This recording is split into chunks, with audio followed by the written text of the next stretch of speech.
Hello, hello. All right. So, hi again. My name is Adi.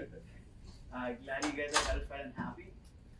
Um, Thanks again, Shiva, for calling me. Yeah, so it's really fun. Um,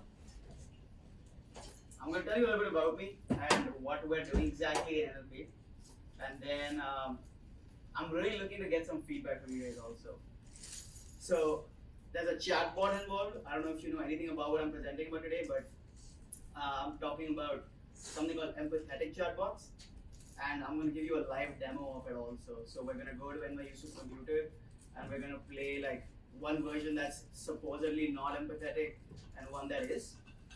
So I would need some volunteers, some shouting out of responses would be nice, so that we can type and then we can chat with it, right? And then what I need feedback about, I keep asking you in the middle, is some problems that you're noticing, also some advantages that you're seeing. It's really good because as a crowd here, you get the smart people, so I can get some data from it, right? Thanks.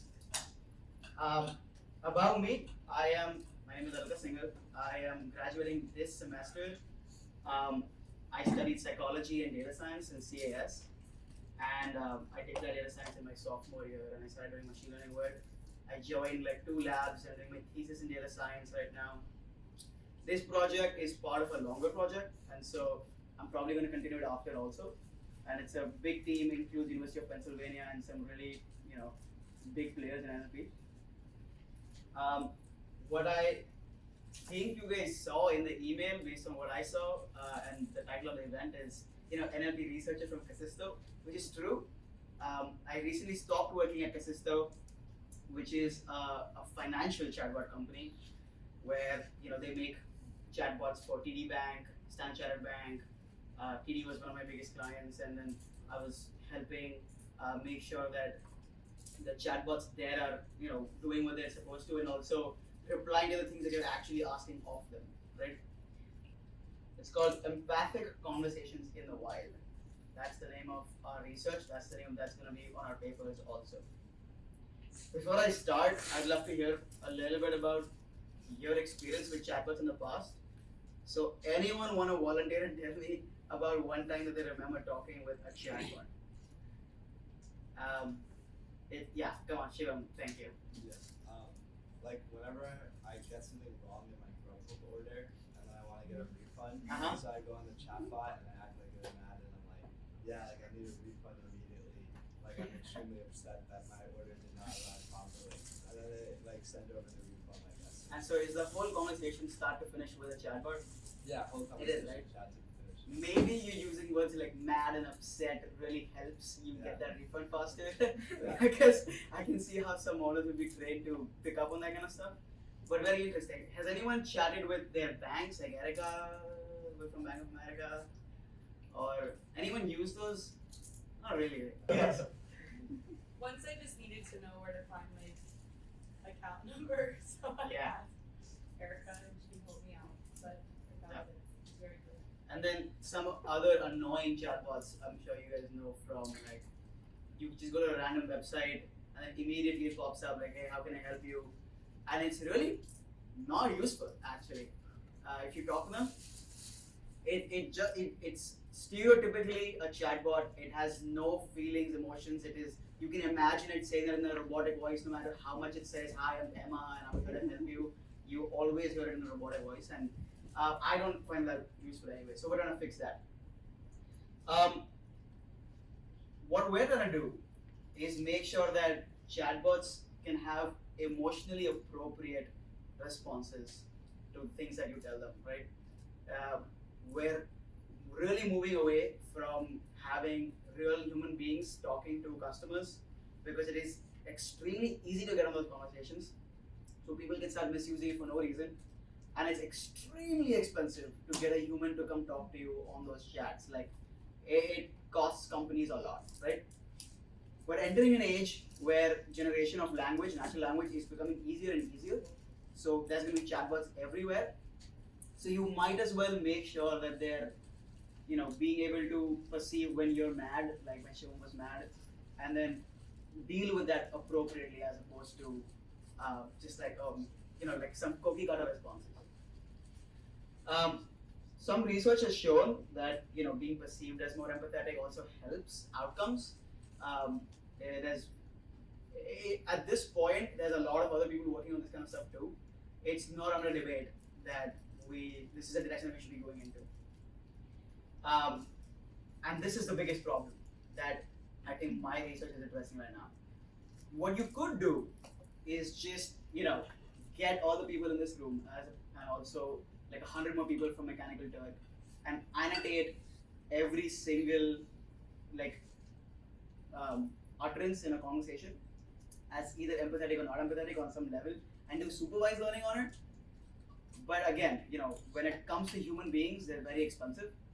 And so you're not going to get anywhere if you're going to start annotating every single thing. You're not going to have as much data as you need to do a robust training on these machine learning models.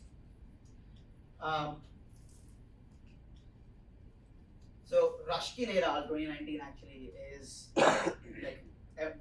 that's the paper that everyone thinks of when you talk about empathy and chatbots. There was a paper called Empathetic Dialogues, and that's like the poster child data set, and we're doing something that's bigger than that and a little bit later than that.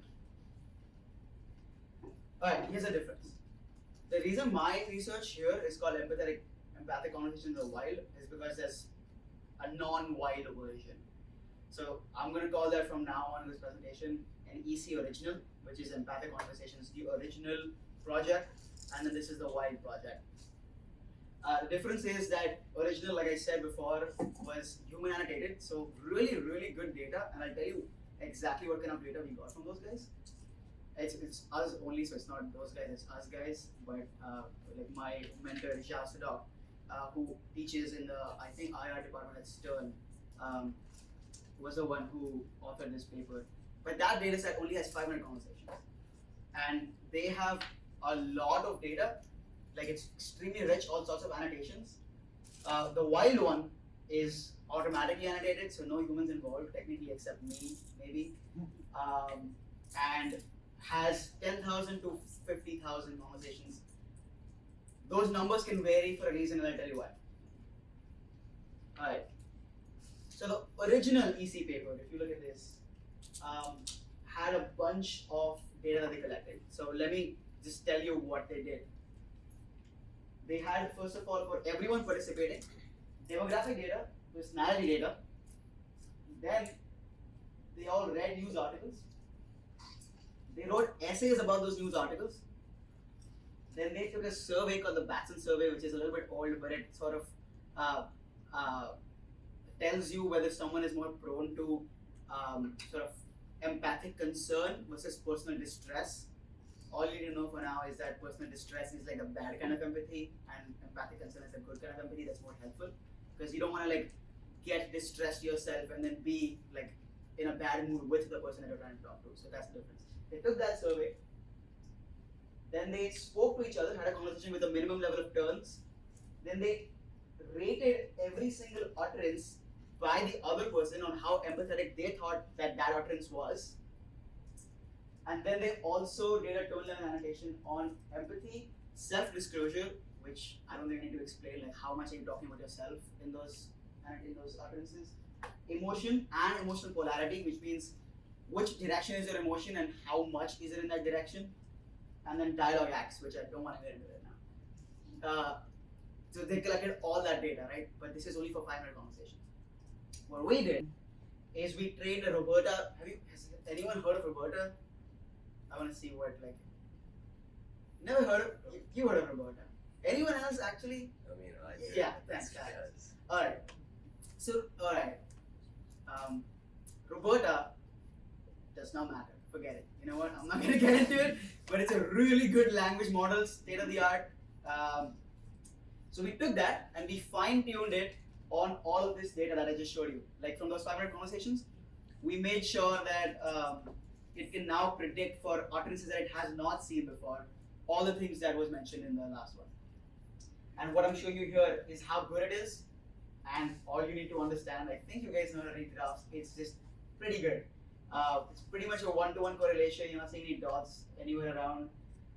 So if a human being said that something is like an X amount of self-disclosure, then the Roberta-based model is also quite likely to tell you the same thing. So that's not the problem here. This is the reason I'm explaining all these things to you is because at one point in this discussion, I want you to tell me what the problem is because there's a problem coming. You're gonna see that when we chat with the chatbot. This is the wild version. I don't want to get into all the things that we did here. All you know is we took data from Reddit. All these discussions are around news articles, by the way. And we scraped 2017 and 2018 Reddit, all the posts on r/news and the conversations, right? That's the data set. And then we filtered it based on this Roberta-based model that I just told you. So how much self-disclosure does this have? How much emotional polarity does this have, etc., etc. All right. So take the data, minimum 5 turns in each conversation from r/news. Then we filter. Make sure that it is bad news, like whatever they're talking about should be, like we don't care about like uplifting news, which is also a subreddit. We care about bad news. And people are being empathetic. So you want to see what score is high in this empathy scorer that we've already developed.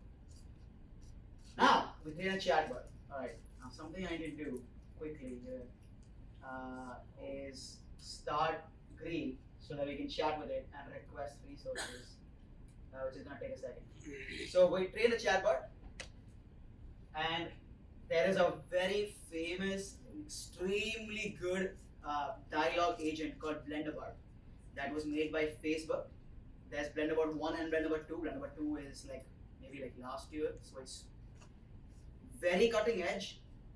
It was trained on 3 billion parameters, which is just Blenderbot 1, which means it knows a lot of good English language and it can generate it in a way that you probably won't be able to tell is not coming from a machine, right? There is a 9 billion parameter version of it also, but that's not what we're using. And we're using it using a framework called Parlay, which is also by Facebook. Meta, as some may say. Alright. What does it mean to fine tune a language model?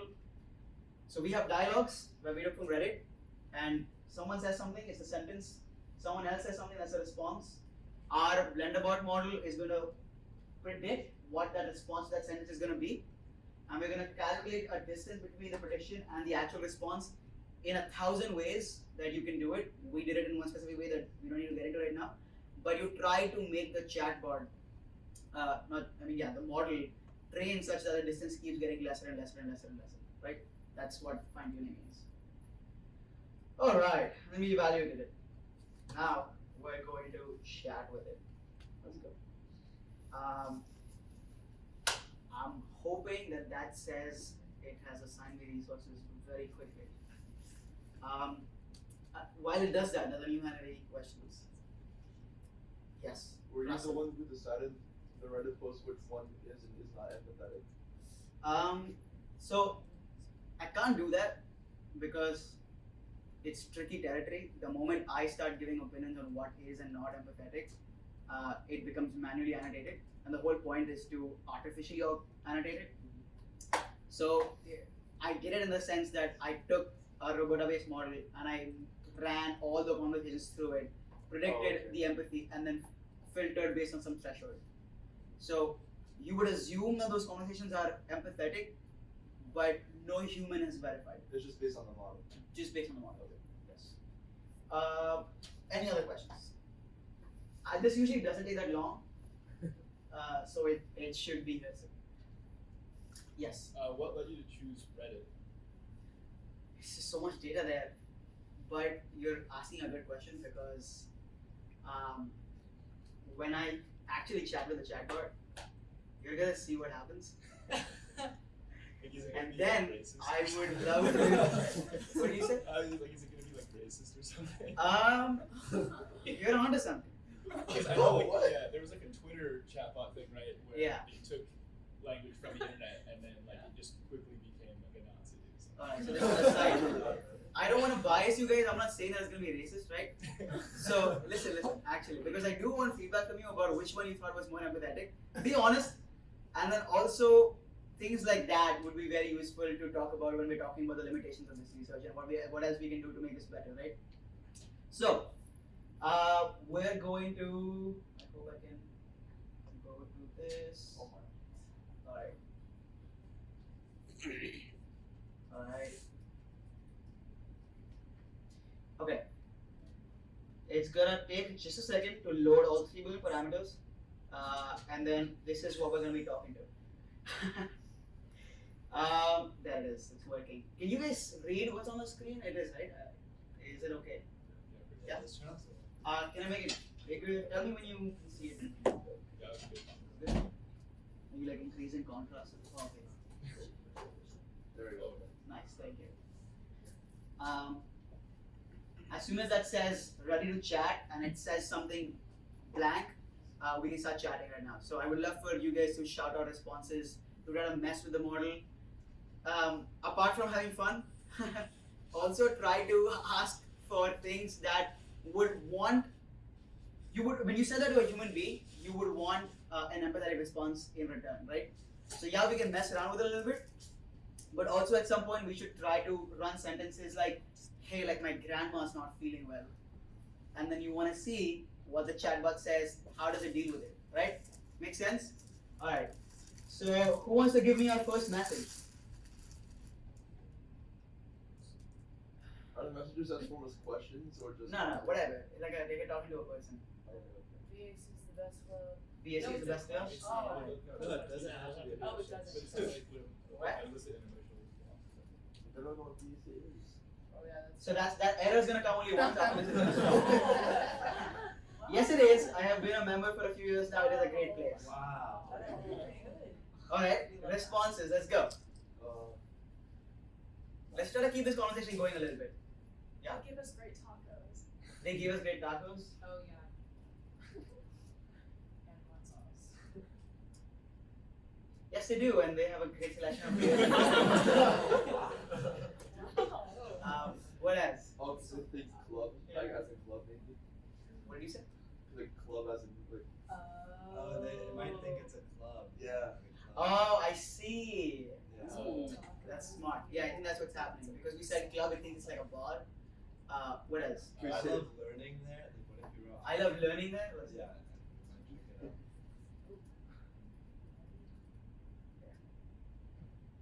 They have been announcing.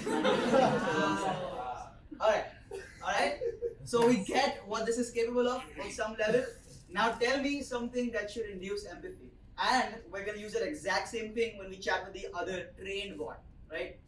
So this is Blenderbot normal, which is Facebook trained this one. Alright? So if it's being nice to you, it's because Facebook made it be nice to you. Yes. My dog got hit by a car. Bro. My dog died in a car accident. Got hit by a Oh car. my god, yes. My dog got hit.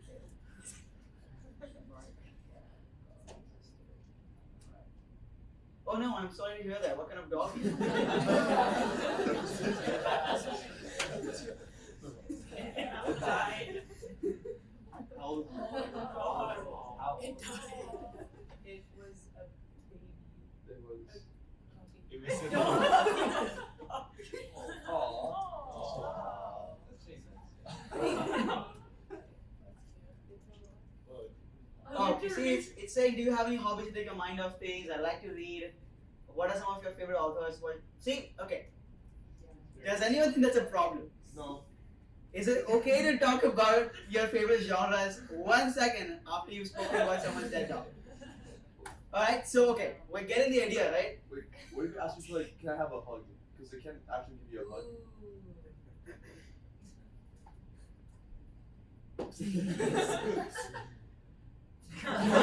Now that's problematic, right? I'm biased because obviously I played the other one, but I don't like this one either. Anyways, now we exit and we talk to the other one. Alright, it's also going to take a second to load all 3 billion parameters. Any questions so far? Yeah. I was just gonna mention that even in its responses, like few things I noticed is it seems a bit formulaic for one. Like I don't like why does it seem like it always has to have like 2 to 3 like sentences that are full sentences and it doesn't use any like slang or anything. Like they're like very like formal sentences.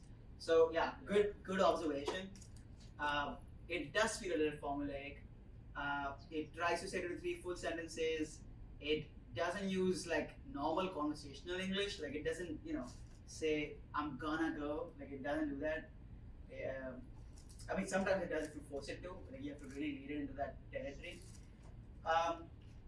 And then also something that I noticed is that it really tries to end with questions. Yeah. Yeah. So there's a point to Blenderbot. Now this is good because I should have told you this before. The reason it's called Blenderbot is because it blends a bunch of tasks that are very popular in natural language, like the field of natural language right now. Some of those are like persona chit chat, which is a task in itself that there are competitions for, that like Microsoft wins often, which is supposed to be like, can you don a persona based on just a single sentence we give you and then pretend to be that person, something like that. There's 4 things I think. I really should have read up on this a little bit more. There's 4 things, as far as I remember, that Blenderbot was trained on. One of those things was actually empathetic dialogues that was by Rushkin AR 2019, the one that I told you was like the poster child of empathy conversations before, right? So that task of trying to be empathetic was one of the 4 reasons why Blenderbot exists today. So it was actually made to be empathetic, where it's already a high standard.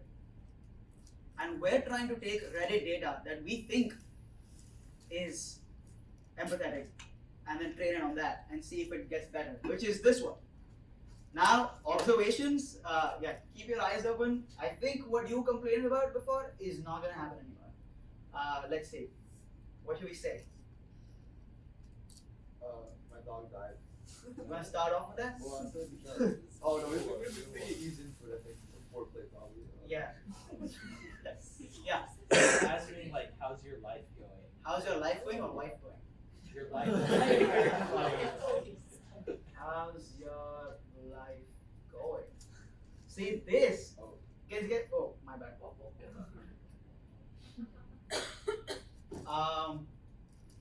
This is not gonna respond to you like Blenderbot does. It's gonna respond to you like Reddit does. It's going good, just taking a day at a time. That's pretty good, right? Sounds a little conversational to me, but I'm biased. All right, let's go. Other thing, what can we say? I just got into Harvard. Oh, nice. Did you actually? Because that would be like a very cool way to reveal it to yourself. That's awesome. I hope you achieve all your dreams and goals in life. Oh, that's sweet. Thanks, man. See, doesn't end with a question. It's not immediately jumping to, hey, what are your hobbies? Like, what are your favorite genres for books? Alright, let's get to it now. Should I say my dog died? Yeah. My cat died. Can you say it died of like crippling constipation? Got hit by Sorry to hear that. It died. That was an oddly morbid reply to a sweet comment. I'm sorry for that. That is. That's extreme. You see what's happening? And can't you just imagine, for people who used Reddit before, someone who uses Reddit would totally say that. Like, hey, I said sorry to hear that.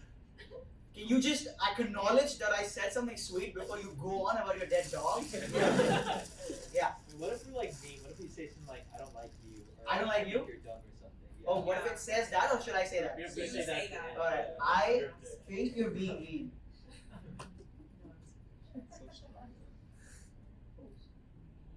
Oh, it's mocking me for making a typo.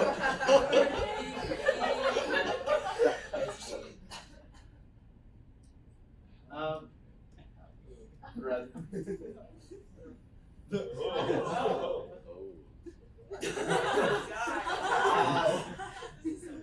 Okay. Alright, a little bit more, and then we should actually talk about how to make this better. Alright, let's give it a real test. Something that like you really do wish that someone had an empathetic response to. You can't always have people around. This kind of research has implications in mental health stuff, of course, but also in like really making people in the financial sector and like it makes people trust the chatbot more if it's reacting in appropriate ways, right? So let's give it one final test, and then we'll talk about what it's doing not well and what it can do better. Yeah. How about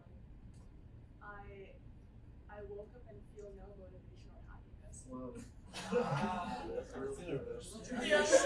Oh, I'm fine. Oh.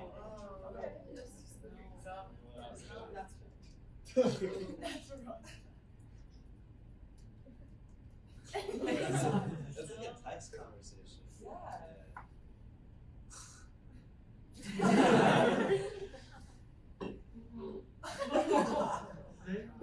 See, it automatically becomes defensive. Alright, we're gonna end this. If you ever want to talk to it again, let me know. But there were some examples that I gave in case it didn't work, but it works, no problem. Right, alright, so based on our own results, I'm gonna breeze through this a little bit.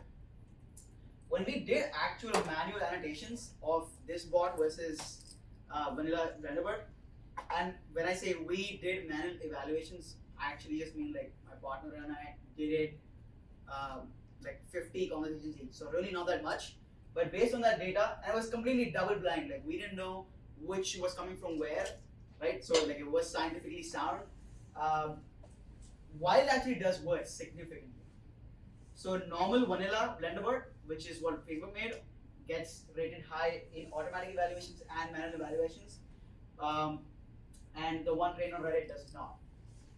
So there's some limitations to it, but I actually would love to talk to you guys about it. So you tell me, in the 5 minutes that's remaining, I would love to hear what you're thinking about this research. Where else do you think it can be actually useful in the real world to pursue something like this? And then where do you think we're going wrong? Like, what are the limitations? What else can we do to achieve this end? Stuff like that. Any comments? Let's take 3 or 4 maybe. Yeah. So first of all, like super interesting. I think something that kind of stood out was like when you said thanks, bud, and then it got defensive. Yeah. Like I feel like that's kind of similar of an issue with like NLP, where it's like you're trying to pick up on nuances and like maybe sarcasm, and like if you're pulling from Reddit, like everyone's sarcastic, right? And so maybe in that conversation, it interpreted your genuine thanks as like, oh, he's being a dick to me, so like they responded, well, I was just being polite. Yeah. So, but like you obviously don't want to like throw the baby out with the bathwater. You don't want to like get rid of all the like picking up of sarcasm and like nuances. How are you guys trying to like balance that? Yeah. So that's something that's specific about our data source, right? Like Reddit has this sort of sarcastic tone to it, and then of course the model that we train on it has that. The problem with, I don't want to start sounding like I'm a machine learning guru, because I've heard other people say this before, but really I do feel like the problem is that right now in machine learning, you can do one thing really, really well, but if you try to do many things together really well, it doesn't really work. So here, I could try to make it more empathetic, whatever that means, but then there is another task called sarcasm detection that has its own data sets and competitions, and it's very good at that, but it's hard to blend things together like that. And even if I do know how to detect what sarcasm is, how do I make a machine know how to deal with it? How do you know when to reply back sarcastically? How do you know that, hey, like this was actually meant to be a genuine thing and it wasn't sarcasm, so what do you change within its numbers to respond in a polite way as opposed to thinking that you were sarcastic, right? So, yeah. But interesting point. Yeah. What else do you guys think? Yeah, sure. I think it's like difficult for like an AI or a chatbot system like this to be perfect. Like unless it could collect data like omnisciently, like an all-knowing like data source where it's like our phones are constantly picking up on our conversations, right? It's like that was a true reality, and I'm not one to say if it is or it isn't, but if that were a true reality, right, then having access to that, every single human conversation and all of that data, then you could create a perfect model, right? Which would be able to work in any situation, like absolutely replicate like a human conversation. But I just don't think how necessary really is that? Does it need to be perfect, right? So like in my opinions, right, like this type of chatbot, the one that like you guys made, right, with the Reddit data, right? I feel like that would be sufficient in like a lot of cases. And so like when you're thinking about like what a chatbot's like true purpose is, just like making things like, I don't know, like trying to make things a little easier, right? Like then like there's like a cost benefit to it, because I don't think it's ever possible to create Yeah. a perfect AI. So to summarize what you said, one point you made was like how good do you need to get? Because if it's only to help out a little bit, this can already do that. So that's a good point. Like what is your aim exactly? It's a good point. The second thing you said was, what was the first thing you said actually? It's like in order to create the perfect one, you need to have Yes, a exactly. way Like, you need like, to like. So that argument is there's not enough data. What that argument is like once we have every single thing recorded, the way that people actually speak about all sorts of natural language, then we can potentially become that perfect. But maybe lack of data is not a problem because we have so much data right now, and it's not even doing as well as we think it should be doing right now, right? Like having all of Reddit, all of Wikipedia, there is like GPT-3. You've heard of GPT-3? Anyone? Like you should, if you're impressed with this, you should try talking to GPT-3. Anyways, I understand what you're saying. To the end of this research objective, to like make sure that it's safe or decent to use in a context where there is sensitivity, where someone just had bad news coming in and they just read a bad news article and they need to like vent or make sure that they don't, like they want to like understand their feelings by bouncing it off someone. What else can we do to, make that end better?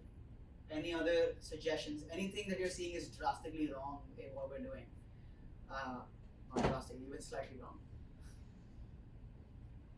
Well, I wouldn't say it's like anything's drastically wrong. Obviously, it's very impressive, but I mean, compared to the other AI, it seems to be a bit less, like we said, conversationalist. Sometimes it just likes to be end the conversation there, which can speak through the Reddit threads, and rather than insensitive information, rather than keep conversation going, they just end it. Right. It's less likely to, like, one of its goals is not to make sure that the user is not tired of talking. Because if it's trained on Reddit, it's just like, I'm done talking. Yeah. What do you get? Yes, so what we could do, you're absolutely right, is train it in a specific way, and that's possible, so that it's like willingness, sort of, I'm like attributing a lot of human qualities to this, but willingness to end conversations is lower. So we could do that. That's a good point. Yes. Yeah, I think you touched upon this a bit earlier, but like, I feel like also in order to like establish real empathy, you also have to come from a place where you have like some. Obviously, a chatbot can't have like experience, but like it needs to have somewhat more of an interesting personality. Like just saying like some like I like reading books is like absolutely like bland, right? Like I feel like it should like if it likes to read books, like could you possibly make something where maybe it likes a specific genre, and then like if it likes a genre, could it somehow pull some information like maybe I like these authors, and then somehow I could pull from some sorts of information that like what do people like about those authors, and like maybe like it likes that, right? So I guess this would make the chatbot seem more of like an actual person and not just like a database, really. So actually, that's a good last question, sort of, because what you just described is actually something that Blenderbot version 2 does. So the difference between Blenderbot 1 and Blenderbot 2, this is again by Facebook, is that they actually installed a search engine inside the generator model. So you give it like connection to the internet, and then when you're like that increases its knowledge base. It's not limited to what it was trained on, but it's actually all of the internet is available to it. So suppose you say something like, hey, do you really like Taylor Swift? It would actually be able to pull up like the top hits of Taylor Swift and tell you, like these are my favorite ones, and then keep a conversation going based on that. So it actually pulls some real world knowledge and is not limited to just the language model that it was trained on. So just as a quick follow up, then like so I noticed when we were chatting with the one bot that it didn't have the best, I think like memory, like it we told how our dog died, but then it asked it again. Yeah. So is that just a key issue for like a lot of chatbots? It's not going to really have memory of like your conversation. Yeah, like it's such a big issue. It's called catastrophic forgetting. Actually, no, that's something different. But yes, this memory thing where chatbots just forget what we spoke about 5 turns before. It's because they don't have enough Like they're not keeping track of those states anymore. So you could literally say, "Hi, my dog just died." Have a conversation, and for 5 turns, if you don't talk about your dog anymore, and you say again, "Hey, do you know what my dog's name is?"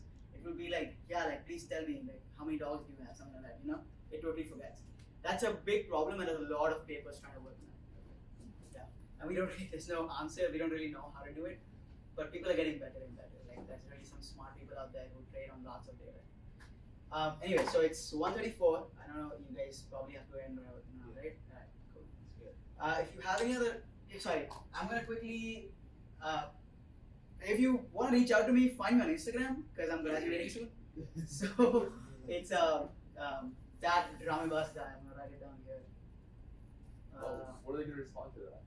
Sorry, what did you say? It's, Oh, because I quit the Oh. chatbot, so it's not actually gonna start on the chatbot anymore.